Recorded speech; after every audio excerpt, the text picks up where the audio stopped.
نام نیک از تلاش‌های زیاد و عمل‌های نیک به دست می‌آید که آن را به هیچ یک دارایی خریدن نتوان. امروز از پیراهه زندگی عالمی قصه می‌کنیم که از یک دهه خرد تاجیکستان به بزرگترین دانشگاه‌های عالم راه یافته و علم تاجیک را معرفی نموده است. کارمند شایسته تاجیکستان پروفسور پروانه جمشیدوف زاده ناحیه شغنان ولایت مختار کوهستان بدخشان است. او در این مکان زیبا بهار سال 1943 به دنیا آمده است. البته دوران کودکی این یکی از بهترین دوران است. ما در دهه به نام تنگ در ناحیه شغنان تولد شدیم و در همونجا با مکتب رفتیم و در قشلاق قریب 80% مردم در کلخوز کار میکردن و از بهار سر کرده، از درو سر کرده تا با جمع کردن حاصل در همون قشلاق مردم آواره همین کار بودن. زمان نورسیش در دهه سپری می شود.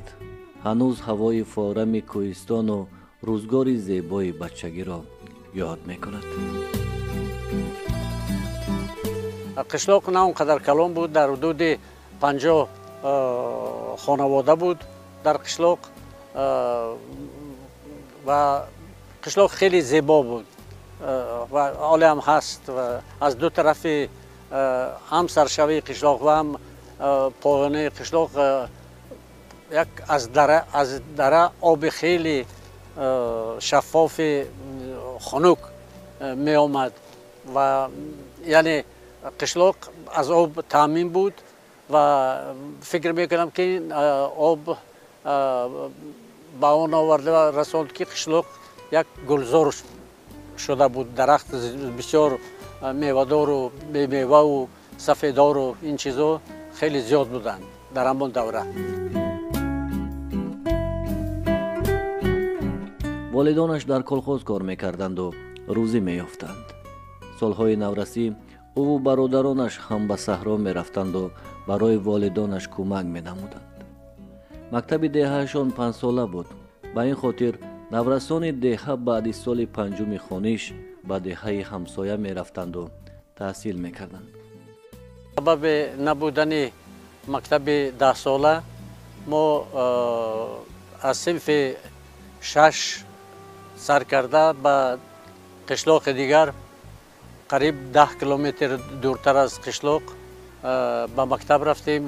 در اونجا مکتب به نام کمونیسم بود در دهه دیبسته و در همونجا تا صنف 10 در همون قشلاق خواندیم و بعد تمام کردن قشلاق افسوس که بعد از تمام شدن یک سیل آمد و همون قشلاق را با همون مکتب برد، ولی ما صنف 10 را تمام کردیم.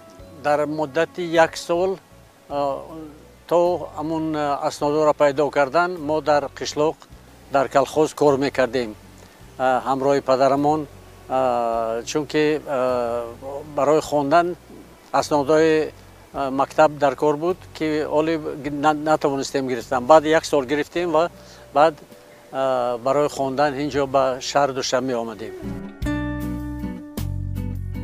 پروانه جمشیدوف هنوز سالهای مکتبخوانی به زبان و ادبیات و تاریخ خلق تاجیک دل باخته بود. این فنها را خوب میخواند و نازکی‌هایشان را از استادان پرسان میشد.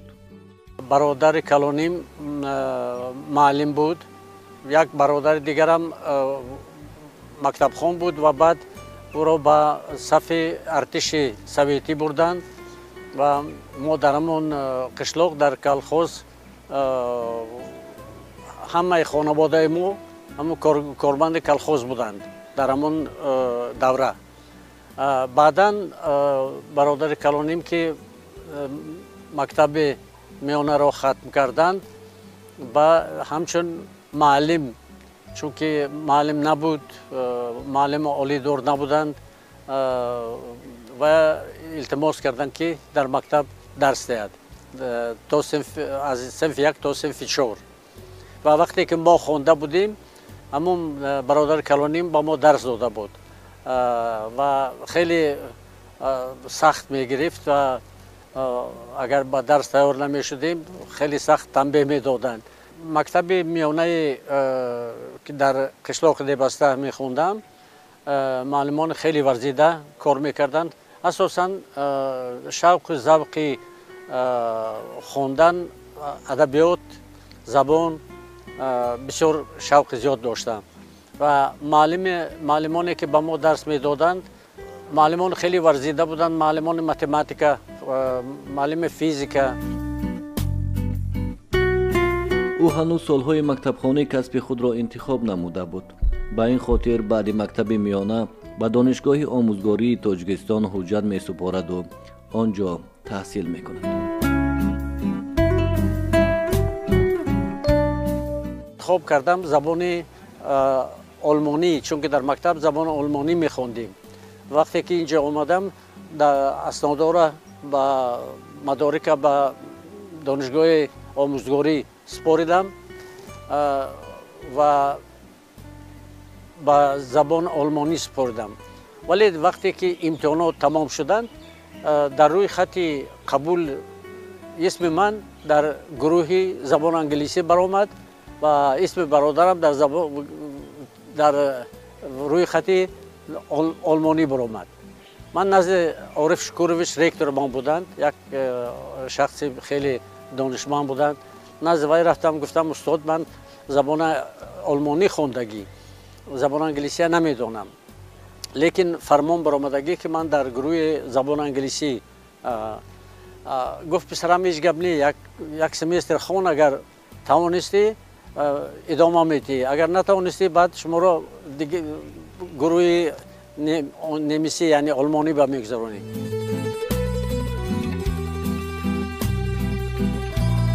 در دانشگاه از استادان بزرگ کشور سبق می آموزد و دانش خود را بای می گرداند. او یکی از دانشجویان پیشرفت دانشگاه به حساب می رفت. به همین خاطر استادان دانشگاه خواستند که او در کافدرا ماند و راه علم را انتخاب نماید. من همون فاکولتی تا تمام کردم و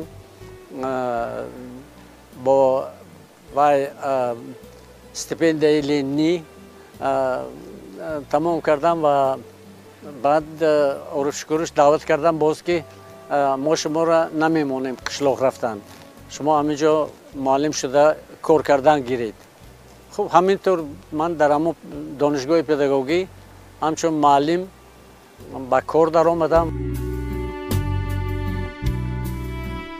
پروانه جمشیدوف سالهای 1968 1972 استاد کافدرای فونتیکا و لکسیکای دانشگاه دولتی پداگوژی دوشنبه به نام شفچنکو، سالهای 1969 1972 معاون دکان دانشگاه مذکور عاید به کار تعلیم، سالهای 1972 1974 اسپرانت انستیتوت زبانشناسی بخش اکادمی علم‌های اتحاد جمهوری شوروی سوسیالیستی در شهر لنینگراد. سال 1974 رساله نامزدی را در انستیتوت مذکور دفاع می کند. سال 1987 به عنوان پروفسور مشرف می شود. در دوران استقلالیت جهت تیار کردن کادرهای بلند اختصاص عالمان، محققان، زبانشناسان همیشه کوشش به خرج میدن. از جمله دکتر علم فیلولوژی پروفسور جمشیدوف که در کافدرای زبانهای خارجی نزد ریاست اکادمی ملی علوم تاجیکستان فعالیت میکنند. وابسته به تیار کردن کادرها در ساحه زبانشناسی سهمی باسزا دارند. البته باید ذکر که تیپولوژی مقایسوی فرقیت زبانها، عمومیت، از جهت مورفولوژی، از جهت سینتاکسیس، عموما لغتها و آماده کردن فرهنگ‌های دو زبانه از جانب پروفسور جمشیدوف در دوام استقلالیت کشورمون خیلی از چوب برآمدن، خیلی بسیار به چوب رسیدن که برای استفاده به متخصصانی که در ساحه زبانشناسی تیپولوژی مقایسوی کار و فعالیت میبرند مفید است. در جامعه شخصانی هستند که در این جاده علم، معارف، فرهنگ سهم بی اندازه دارند. از جمله استاد جمشید پروانه یکی از شخصیت‌هایی هستند که واقعا در علم معاصر تاجیک سهم به اندازه زیادی دارند.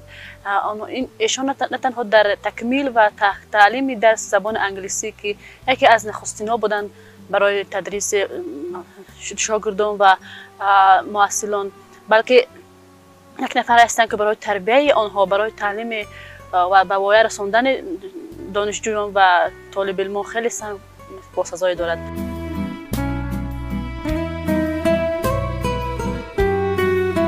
پروانه جمشیدوف یکی از آن دانشمندان تاجیک است که سالهای زیاد در خارج کشور فعالیت کرده است. او سالهای 1991-1995 پروفسور دانشگاه شهر لندن بود. او سال 1995 به وطن برگشته. سالهای 1995-1998 مدیر کاتدرای زبان انگلیسی دانشگاه دولتی خاروق به نام نظرشایوف. سالهای 1998 تا 2003 مدیر کاتدرای تیپولوژی زبانشناسی دانشگاه دولتی آموزگاری تاجیکستان به نام سردین عینی بود. همزمان سالهای زیاد در اکادمی ملی علم‌های تاجیکستان به حیث مدیر کاتدرای زبان‌های خارجی فعالیت کرده است. 29 سال در همین دانشگاه آموزگاری من کار کردم. به حیث دکان، بعد جانشین رکتر اوید به تعلیم، بعد کاتب تشکیلات پرتیوی دانشگاه کار کردم و در همین مدت من دعوت کرده بودند وای به گلندیا با همچون پروفسور زبانشناس برای کار دعوت کرده بودند. برای من استاد پروانه جمشید همچون استاد است، یعنی که نه اینکه من به اکادمی علم آمدم، نه اینکه من به اسپرانتورا داخل شدم، من در خاطرم هست که من خیلی جوان بودم، یعنی در مکتب میانه میخواندم. استاد آمدن در همین ناحیه ما کورس‌های زبان انگلیسی برای کورس‌های زبان انگلیسی را گشودند و در اونجا درس میدادند و من یعنی برای من درس ندادن، لیکن برای همون ناحیه درس دادگی بودم و من بسیار میشنیدم استاد و همچون با استاد شناس شدن. یعنی من وقتی که به اکادمی علم آمدم در همینجا استاد کار میکردن، کار فعالیت میکردم و از اونجا میشناختم و بعد که به اسپرانتورا داخل شدم استاد برای من درس میدادن و امتحان گرفتم و من خیلی خرسند هستم که من با استاد شناس هستم، برای که استاد یکی از برای من استاد یکی از انسان‌های بهترین هستند که یعنی سبب شد که من به امریکا رفتم. در امریکا یعنی با یک برنامه‌ای که استاد داشتم من در امریکا 6 ماه کار فعالیت کردم و گشته به تاجیکستان آمدم. استاد جمشید پروانه را وقتی شناختم که من به حیث یک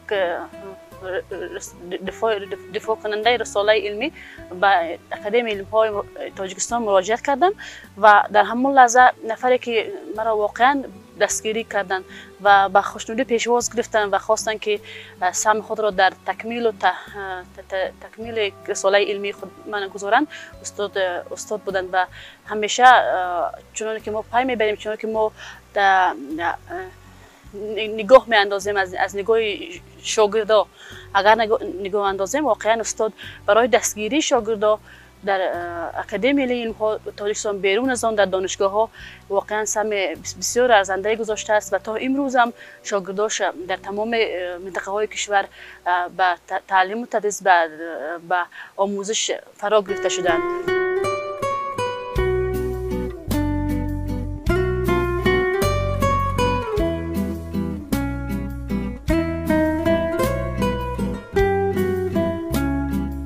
موضوعهای تحقیقاتی پروانه جمشیدوف مربوط به تاریخ باستان، زبان، فرهنگ، مردمشناسی و آموزگاری می باشند. پروانه جمشیدوف در طول فعالیت علمیش 2 جلد فرهنگ زبان تاجیکی انگلیسی را دسترسی زبان آموزان گردانید. در تحت رهبری او نزدیک به 70 نفر رساله نامزدی و نزدیک به 10 نفر رساله دکتری را دفاع کردند که 7 نفرشان خارجیان از کشورهای نیگریا، انگلیا، ایران و روسیه می باشند. дар тӯри фаъолият дар 120 симпозиум ва конференсҳои байналмилалӣ дар давлатҳои амрико, англия, франсия, эрон, туркия, ҳиндустон, албания, куба, русия, ӯзбекистон иштирок кардаву маърузаҳои илмӣ хондааст. аз нигоҳи истилоҳот агар гирем, албатта дар соҳаҳои гуногун, соҳаҳои мухталиф истилоҳоти масалан тиббӣ, ҳуқуқӣ, сиёсӣ ва якчанд дигар самтҳое ҳастанд, ки ба мо луғатҳои дузабона, фарҳангҳои тафсирӣ, яъне ки омода кардан бо забонҳои тоҷикӣ, англисӣ, русӣ, англисӣ, тоҷикӣ, русӣ хеле муҳим аст. Инчунин ҷиҳати тайёр кардани кадрҳои унвондор устод саҳми босазо доранд. дар муассисаҳои таҳсилоти олии касбӣ ҳам имрӯзҳо агар мо муқоиса намоем, шогирдони устод ба ҳайси мудири кафедра, муовини ректор ва дар бисёр вазифаҳои гуногун кору фаъолият мекунанд, ки мо аз он ифтихор мекунем. аз ҷумла мо ҳам зери роҳбарии устод Парвона Ҷамшедов номзадии худро дар соҳаи истилоҳоти ҳарбӣ дар забонҳои тоҷикӣ ва англисӣ ва рисолаи доктории худро дар соҳаи типологияи муқоисавӣ, истилоҳоти дипломатӣ дар забонҳои тоҷикӣ ва англисӣ ҳимоя намудем. навиштани китобҳои дарсӣ ҳам барои мактаб миёна, ҳама китобҳои дарсие ки ҳоло хонда истоданд, ҳама китобҳои зери назари ман ҳастанд. барои мактабҳои олӣ ҳам китобҳои дарсӣ, ҳама барои забони англисӣ ҳамаш китобҳои худам ҳастанд. доир ба инчунин дар чи макотиби олӣ бештар китобҳое ки барои студентҳо тайёр мекарданд таҳия карда будам, ҳам таърихи забон ва ҳам таърихи худи мулки мо, ҳам аз давраи зардуштӣ то ба ҳамин рӯзу хеле шавқ дорам ба ин кор ва чанд китобам таҳия карда будам. парвона ҷамшедов дар баробари корҳои илмӣ ҳамзамон корҳои ҷамъиятиро бар зимма дорад. раиси ассотсиатсияи муаллимони забони англисии ҷумҳурии тоҷикистон, раиси иттифоқи англисизабонони ҷумҳурии тоҷикистон, ҷонишини раиси садорати ҷамъияти пайванд, раиси ҷамъияти дӯстдорони фарҳанги бостон, аъзои бунёди забони тоҷикӣ. ҳамзамон ӯ узви ҳайати таҳририяи як силсила маҷаллаҳои илмӣ оммавӣ мебошад.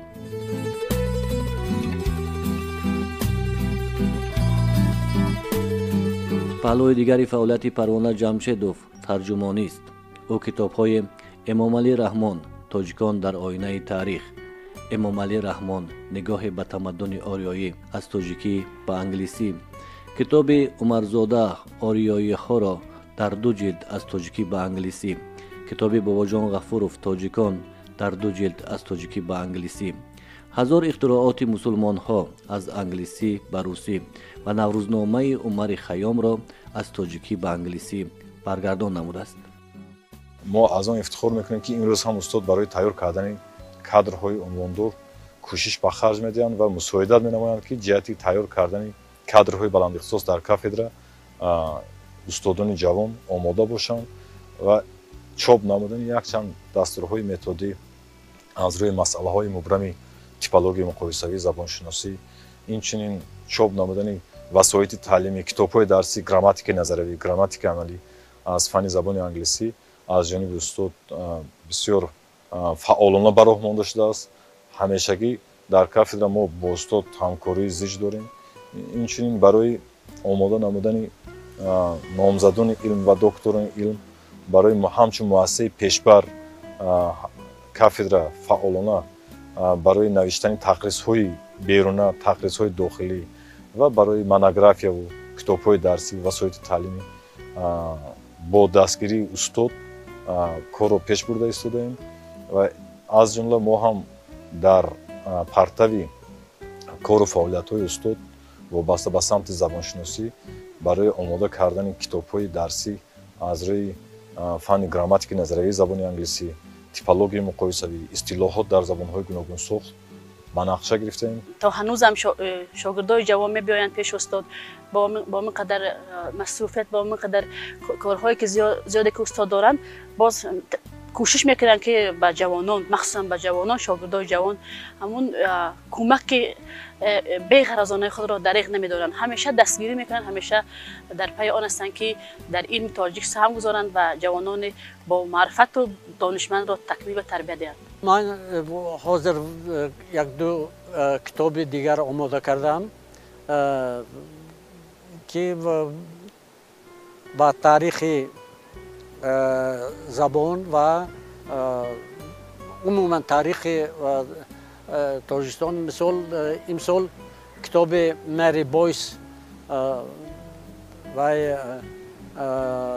درباره اعتقاد و اعتقادات زرتشتیه و تاریخ همون قسمت ما من ترجمه کردم و از چاپ برآوردم و یک کتاب دیگر کتاب خیلی مهم یک امریکایی برد گوچ نام نویسنده درباره مولانا کتاب نوشته است که دوستی مولانا و شمس تبریزی به زبان انگلیسی چاپ شده بود و من او را به زبان تاجیکی چاپ کردم. نامش ماندگی The Secret of مولانا.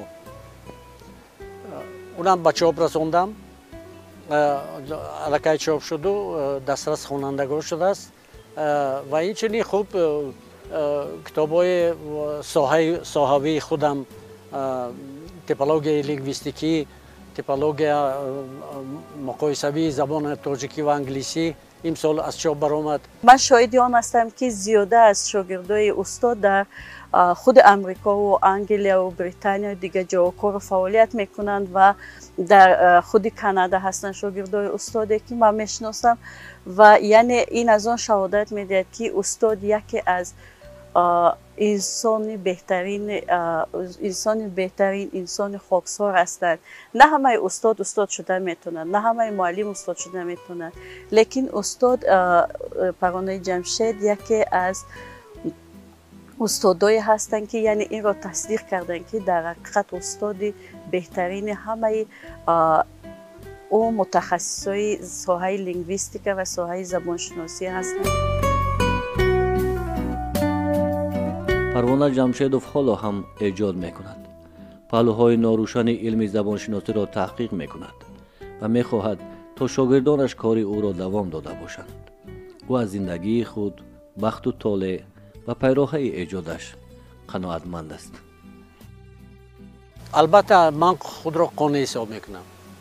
من اون چیزی که در هدفم بود به هدفم رسیدم. یعنی اون دانشی که میخواستم گرفتم و سعی و کوشش کردم که اون را در عمل تطبیق کنم.